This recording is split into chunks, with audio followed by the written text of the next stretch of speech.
It took 5 years, but the NCAA gave a thorough look to the scandal at Baylor from the Art Briles era. They punished the school for many things, but when it came to matters of sexual assault, the NCAA said, yeah, that's not what we do. But let's be real. This isn't what the NCAA does. And the last thing you want is those nincompoops trying to do anything important. They did an impression of a serious organization after the Jerry Sandusky scandal at Penn State. For tolerating and covering up Sandusky's crimes, the NCAA levied heavy penalties against the school before a lawsuit forced the sanctions to be rolled back. But the NCAA won the press conference where President Mark Emmert took a stand against football culture that grew too important. Now, Nittany Lions football is as important as it's ever been.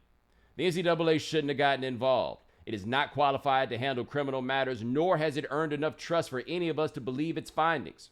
These are matters for the government to handle. But the government isn't much better at it. So in times like these, people look for an institution, any institution, to make things right. The NCAA is the closest one, but it should stay far away. Like it or not, the same applies in the Baylor case. The NCAA is focused in its history on two things: hosting championship events and keeping its players broke. That's already more work than they should do. What's happened at Baylor is too important to be one more thing the NCAA gets wrong. LeVar Ball doesn't get enough credit. Some of the hyperbolic statements he's made in the past, like saying he could beat Michael Jordan one-on-one, overshadows what he's actually done. Anybody who could put 3 kids in the top level of their sport, there is something amazing about that. Now, the third son I'm talking about here is LiAngelo. He's the proverbial middle child. He sits in between younger brother LaMelo, who of course was NBA Rookie of the Year, and older brother Lonzo, who just signed a big deal to be the Bulls' starting point guard. Now, after a short stint in the G League and a Pistons Summer League invite that never quite panned out, LiAngelo seems to be making the most of his opportunity this time around in Vegas, currently for the Charlotte Hornets. His debut against Portland was a wild success. 16 points in 16 minutes and shooting 5 of 8 from 3. He even hit this crazy half-court buzzer beater Thursday against the Spurs. Now, it's going to be a challenge making the roster, to be sure, but LiAngelo could help the Hornets team sorely lacking in shooting.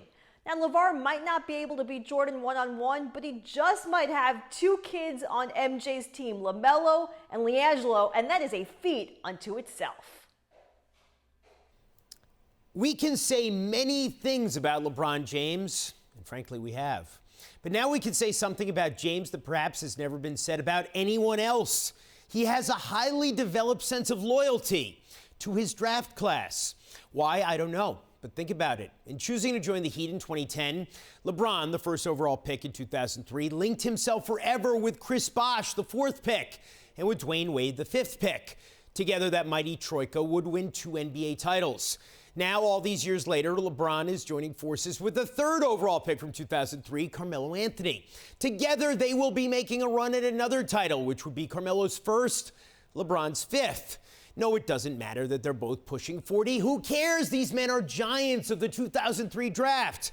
Of course, winning with Dwayne Wade and Chris Bosh, and even with Carmelo Anthony, is one thing.